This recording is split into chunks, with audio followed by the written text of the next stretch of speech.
The truth about black banks and the racial wealth gap is the video that I'm about to share with y'all today. I guess a brief description. It's saying black-owned banks were once going to close the racial wealth gap, and this video dives into what actually happened with that situation. As we all know, we had similar situations or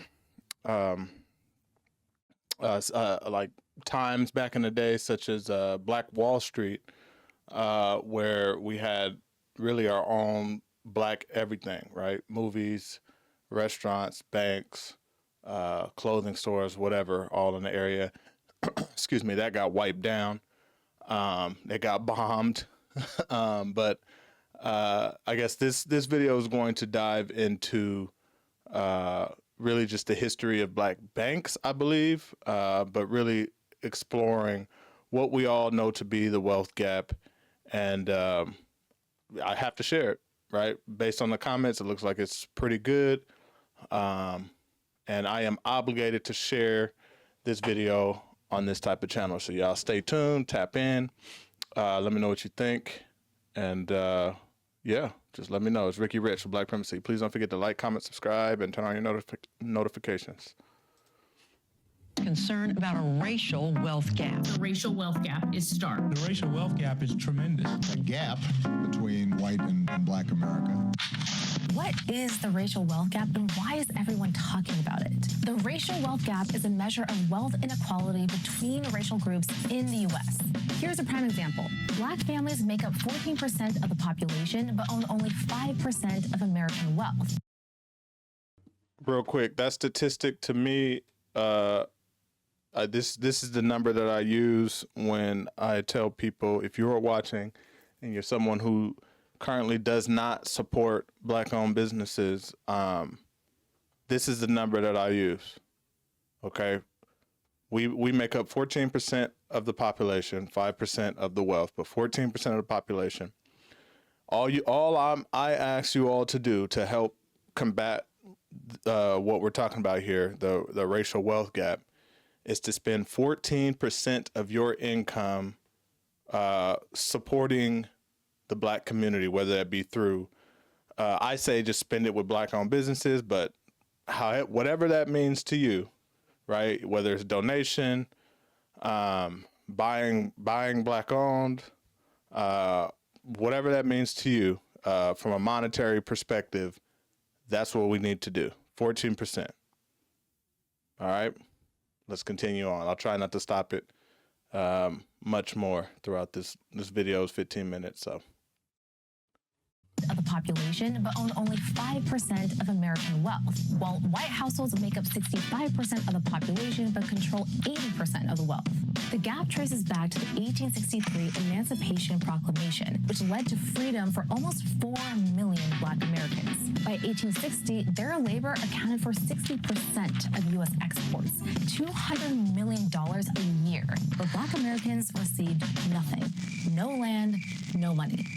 Without any money or land, how could newly free black Americans create wealth? One way could have been the banking system. Alexander Hamilton, the father of American banking, said that banking is how wealth is created.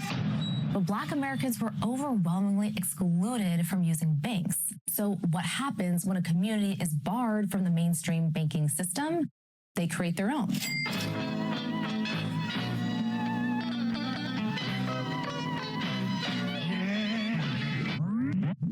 Black banks are supposed to close the racial wealth gap. So what happened? For almost 200 years, there have been 3 unique barriers that have kept black America from generating the wealth the black community intended: discriminatory lending, housing discrimination, and economic segregation. First, let's talk about discriminatory lending. Following the Civil War in the late 1800s, Black Americans had few freedoms or financial options due to legal segregation and Black codes.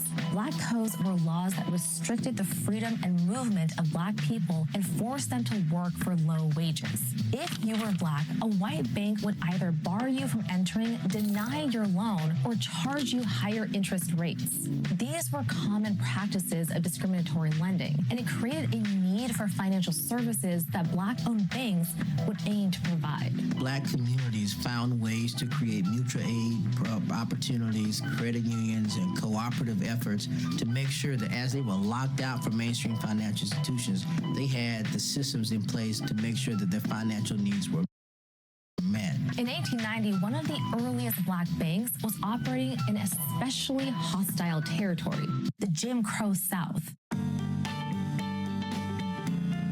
Alabama's first Black-owned and Black-operated bank, the Alabama Penny Savings Bank, was founded by Reverend William Pettiford. Influenced by Booker T. Washington's principles of self-help and racial solidarity, the Alabama Penny Savings Bank lent money to churches and professionals in Birmingham when other banks wouldn't. And it did this during a time when the Alabama legislature was doing everything in its power to deny Black political and economic freedom. Pettiford partnered with powerful white bankers in Birmingham who helped with administrative and staff training. These partnerships were like cheat codes during a time when segregation laws made Black and white relations very difficult. In 1913, the Penny Savings Bank constructed a 5-story building that housed not only the bank, but dozens of other Black businesses. The rent from those businesses provided funding and investment capital, something Black banks serving poor communities struggled to get. The Alabama Penny Savings Bank faced financial risks unique to Black banks. A lack of capital or money to invest put Black banks in a risky position. Not only did segregation laws shrink the number of potential customers, low-income customers made smaller deposits and more withdrawals. This meant, 1, operation costs were higher, so Black bank owners invested more of their own money to keep the bank stable. And 2, it restricted their revenue and lending capacity. Fewer loans meant smaller profits.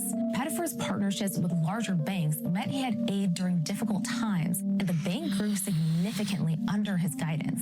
Assets reached over $540,000 by 1913, equivalent to approximately $17.1 million today. By 1914, the Alabama Penny Savings Bank was the largest and strongest Black bank in the United States, but no one could be convinced to help the bank after his death.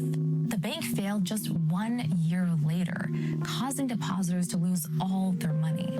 While the Alabama Penny Savings Bank provided an alternative to discriminatory lending, Jim Crow segregation made long-term economic advancement nearly impossible. The second barrier to building wealth, housing discrimination. One significant driver to the racial wealth gap, as I mentioned before, is going to be homeownership. Homeownership is a significant driver of wealth, whereby every year of homeownership, homeowners gain about $14,000 in equity.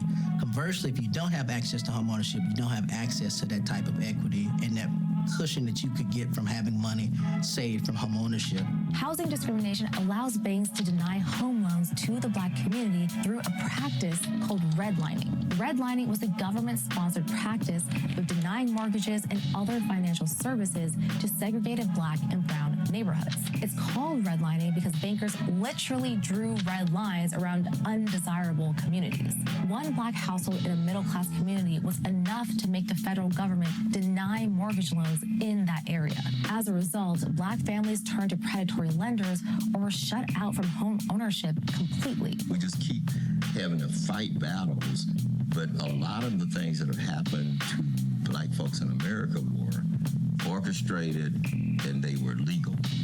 That was systemic. I mean, it wasn't like it just happened that way. It was designed to be that way. Black banks made it their mission to fight against these policies.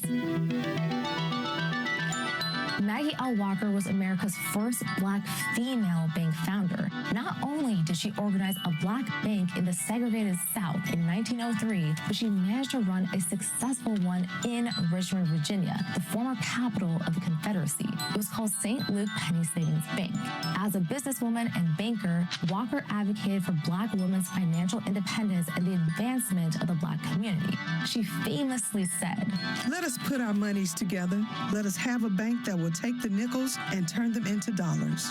By 1920, Walker's bank had provided more than 600 mortgages to Black families. It also created jobs for Black professionals, allowing them to leave the lower-paying jobs.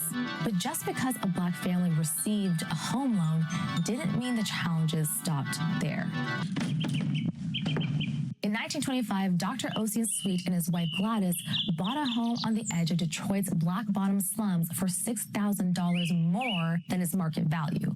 But after moving in, a white mob surrounded their home for several days. They wanted them out. This story is common. The fear that a Black family moving near a white neighborhood. You know, this type of story has been, you know, told and I've read and heard a million times before, but I can't help but to just think, like, could you imagine a time where just based on the way someone looks, you would spend your time harassing them, standing outside of their home, and trying to kick them out of your neighborhood just based on the way that they look? I can't even fathom, like, even in today's world, like, for someone's hate to be so strong, and it happens even today. I'm just saying, I can't even imagine. Like, I'd be trying to, like, put myself in these people's shoes back then and be like, you know, I just can't imagine how they were feeling so strong about the way someone looks, living and minding their own business, that they're gonna camp outside their house all day and I guess protest and make them uncomfortable so that they move. You don't have nothing better else to do. Just whenever I hear these types of stories, again, we know that they happen. We know that they were true. And we've heard it a million times, but it always goes to my brain as like, what was the energy like? I couldn't even fathom what that energy would be like. $1,000 more than its market value. But after moving in, a white mob surrounded their home for several days. They wanted them out. This story is common. The fear that a Black family moving near a white neighborhood would tip property values and send the neighborhood into decline was so great that some white homeowners were willing to resort to violence. Once the mob started to damage his property, Sweet fought back and violence broke out. A white man was shot. Sweet was later charged and then, surprisingly, acquitted of murder, but the fear of decline is a self-fulfilling prophecy. When the white upper and middle class leave a community, property values plummet. Businesses and bankers stop investing, and neighborhoods are left underfunded. Walker's Bank continued to provide loans even when it wasn't commercially profitable. St. Luke served its community for 100 years until just before the 2008 financial crisis. Housing discrimination has continued to make Black home ownership unattainable for many, widening the wealth gap. The third barrier is the result of decades of lending and housing discrimination: economic segregation. Economic segregation is the geographical separation of communities based on race and wealth. While redlining has now been illegal for over 50 years, you can still see its effects in the form of economic segregation. If you look at a map of a major U.S. city, you'll see pockets of wealth alongside pockets of poverty in historically segregated communities. and many of the predominantly Black and brown neighborhoods are low income with unequal access to education, healthcare, and upward mobility. You're seeing communities that don't have wealth as a function of slavery, as a function of Jim Crow, Black codes, mass incarceration, redlining, entering to a different system of financial services and products. And so the wealth that they should have, they don't have, and the wealth that they could have, they will never have because they're dealing with institutions that are preying upon the poverty. Pockets of deep poverty are typically the areas Black banks serve, but they struggle to turn a profit and create wealth in their underfunded communities. So what would happen if a low-income community was able to support its businesses and entrepreneurs and keep money flowing within that community? Well, we actually know what that would look like. In the 1900s, during the height of segregation, 3 notable pockets of Black wealth existed. One was in Durham, North Carolina. During this time, Durham was home to more Black millionaires than any other city in America. Durham's Haytide neighborhood and its Black financial district created a self-sustaining Black Wall Street and was a safe haven from Jim Crow America. Black-owned businesses and wealthy white partners invested in Black innovation, talent, and enabled the flow of capital in the community. During a time where there were few options for Black businesses to secure capital, Mechanics and Farmers Bank was the only financial support for small borrowers like farmers and laborers in Durham. M&F and Durham's Black Wall Street managed to keep the Black dollar circulating within its community for decades and created a thriving Black middle class. But most Black banks struggle to do this, and it's why economic segregation has continued to be a barrier. Unless every buyer and seller deposits their money into a Black bank, eventually the Black dollar will flow into and grow the mainstream economy, leaving the Black community with scraps. The catch-22 of Black banking is that the very institutions needed to help communities escape the deep poverty caused by discrimination and segregation inevitably became victims of that same poverty. In 1958, North Carolina cut a freeway through the heart of Haytide, and Durham's Black Wall Street, along with hundreds of homes and businesses, were destroyed. And M&F Bank couldn't withstand the decades-long decline in Black banking without change. In 2015, the organization decided to diversify its customer base and market outside the Black community. Out of the 5,400 FDIC-insured financial institutions, only 23 are Black-owned as of 2018. If you're Black and you walk into a bank today, there's a chance you could be arrested for trying to withdraw money from your own account, denied a mortgage even if you have good credit, or issued predatory loans with high interest rates. The truth is, Black-owned banks face many of the same challenges today as they did 200 years ago, but they're not giving up the fight for financial justice. Modern movements like Bank Black, championed by celebrities like rapper Killer Mike, are revitalizing the push for economic empowerment. Killer Mike and Andrew Young Jr. and others co-founded a financial tech company that recently secured a $45 million investment to encourage banking within the Black community and build Black wealth. An NBA team and the NFL made history when they chose Black banks for loans as high as $35 million. And One United Bank, the nation's largest and first Black-owned digital bank, is fighting for the 49% of Black households who are unbanked or underbanked, providing loans and financial literacy to low-income communities.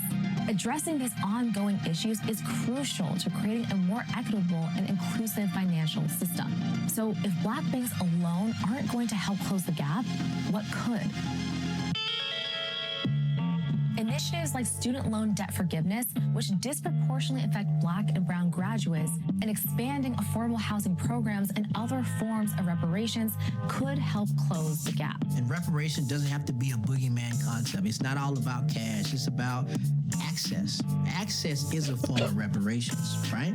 Black banks may not be able to completely solve the racial wealth gap, but they are one important piece of the puzzle in growing Black wealth in America. Let's get you into a home. Let's get you into that business. Let's get you into a bank account. And let's get you started on this journey of economic mobility so this generation and the next can say, I'm no longer a victim of these mainstream policies and products. We're on our way toward freedom. Thanks for watching, and don't forget to subscribe to PBS Origins so you don't miss a single episode of In the Margins.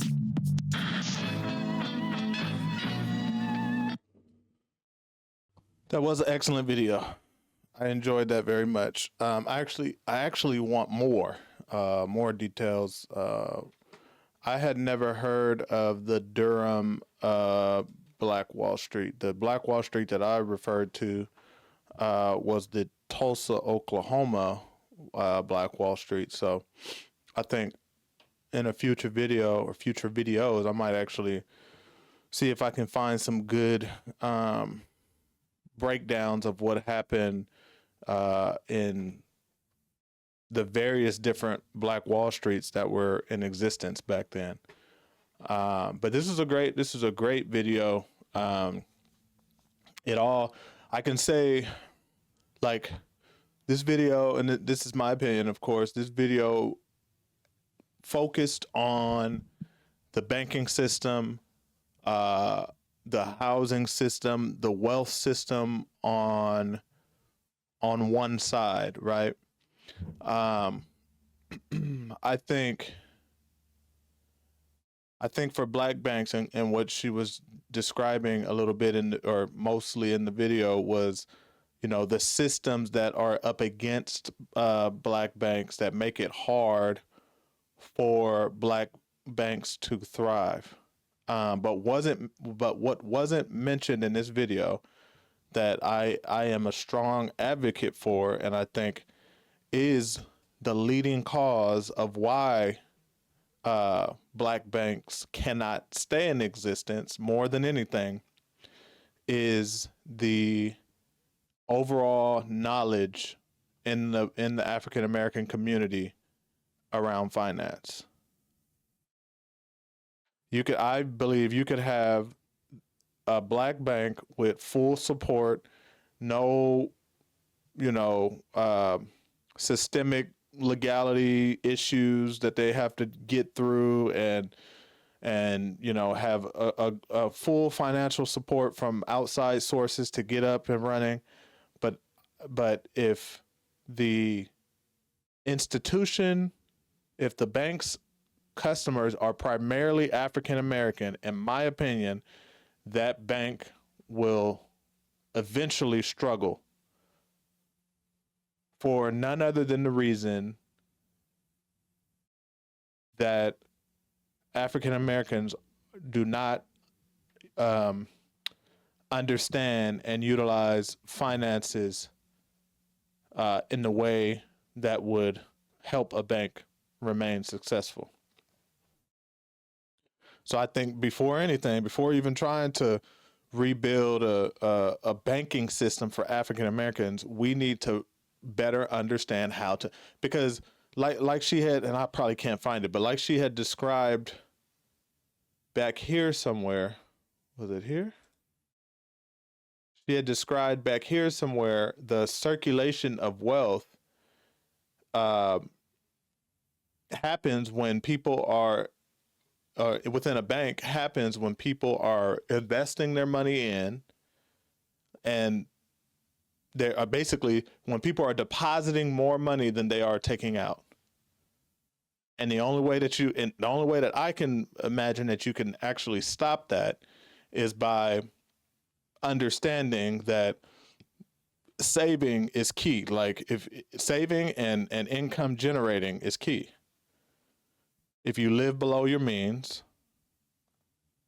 then you will have more saved. You would have more to utilize later on down the road. And with that same concept, if you have a community that is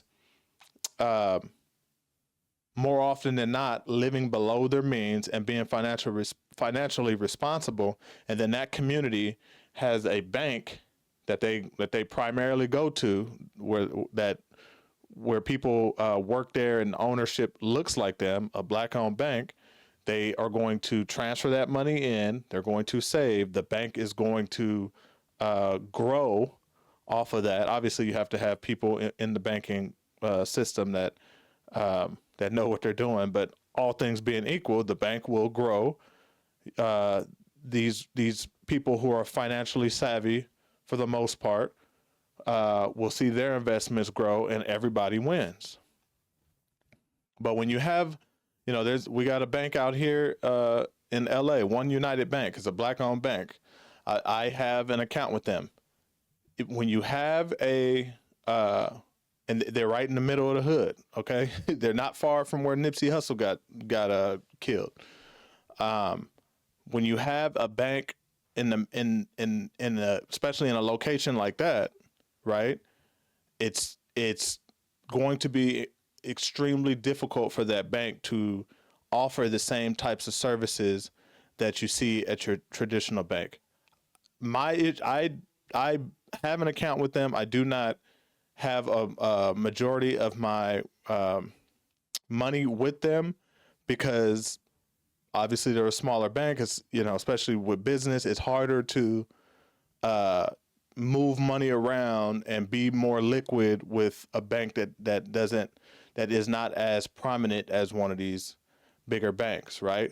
And there are certain fees and things on the back end with these smaller family-owned banks or community-owned banks that people don't normally hear of. There are a lot of fees and stuff associated with doing certain types of transactions, especially when you're talking about nationally or even globally, that are applied simply because they don't have enough funds coming in to be able to offset certain other activities. So when you think of like a Wells Fargo or a Bank of America, you're able to move money and pull money out of ATMs all over the world because they have enough money coming in to be able to sustain all of those activities, all of those ATMs and the online payment systems and all of that. When you go to these smaller banks like One United Bank, black-owned bank, they're not going to have an ATM, in the middle of, Timbuktu, Texas, that you can pull money out without having any fees. You know what I mean? You're going to have to you're going to have to either bite the bullet and just go to any ATM and pay the fee on both ends, or you're going to have to remember to bring enough cash when you leave, right? So then there's a lack of the convenient factor. But at the end of the day, if we as African Americans would be able to get our heads into the, better into finance and understand finance a little bit better, we could actually go and support these black-owned banks with the drop of a dime, just easily. No problem. So like I said, this video was an excellent video. Highlighted all of the issues and even things that I didn't know and never understood with the banking system and the wealth system as it relates to housing and assets and such, which that part we've talked about here on the channel. But it did fail to, and this is not a bad thing. Maybe, it's not something that's discussed, right? But it did fail to mention what African Americans can do as a community, right? And the issue that I have with these types of conversations without highlighting what we need to do is that it shifts the blame, rightfully so in a lot of cases, on these institutions and organizations that are not going to change what they're doing. So if mentally we're sitting here saying, oh, it's the banking system's fault, it's the real estate system's fault and there's nothing I can, they have to change, then to me that's effectively saying nothing's ever going to change and we're always going to be this way. We have to be able to turn the lens and say, okay, that part of the system is not going to change. What can we do to make change for ourselves? And I think, like I said, the best way is in this situation when it comes to banking and helping close the wealth gap is to understand finance and utilize finance the proper way the most logical way. Stop spending our money on useless things. Stop living above our means, trying to impress people. Stop trying to live this American dream that we really don't even want like that. And really lock in and focus on how to grow our wealth overall. How to grow our wealth. All right. So this is a good video. I hope y'all were able to tap in. I hope y'all are able to stay all the way through the end of this. Yeah, definitely let me know what you think. We're going to be moving into a lot more of these types of videos. This is exactly where I wanted to be. Thank you all for subscribing. Those who have subscribed up to this point. It's this is about the time where I wanted to, kind of try and shift. I'll be honest with y'all. I had to post, or I had to discuss a lot more things that I didn't really care to discuss, just to attract people to the channel and get people to subscribe. But now we can really start diving into some of the real stuff, some of the stuff that supports the Black Primacy's mission overall. That's health, wealth, and entrepreneurship.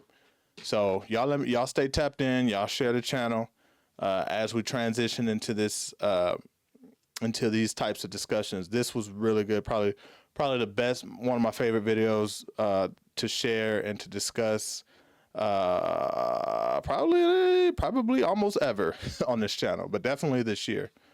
But yeah, y'all stay tapped in. Y'all let me know what y'all think. All right, it's Ricky Rich with Black Primacy. Please don't forget to like, comment, subscribe, and turn on your notifications.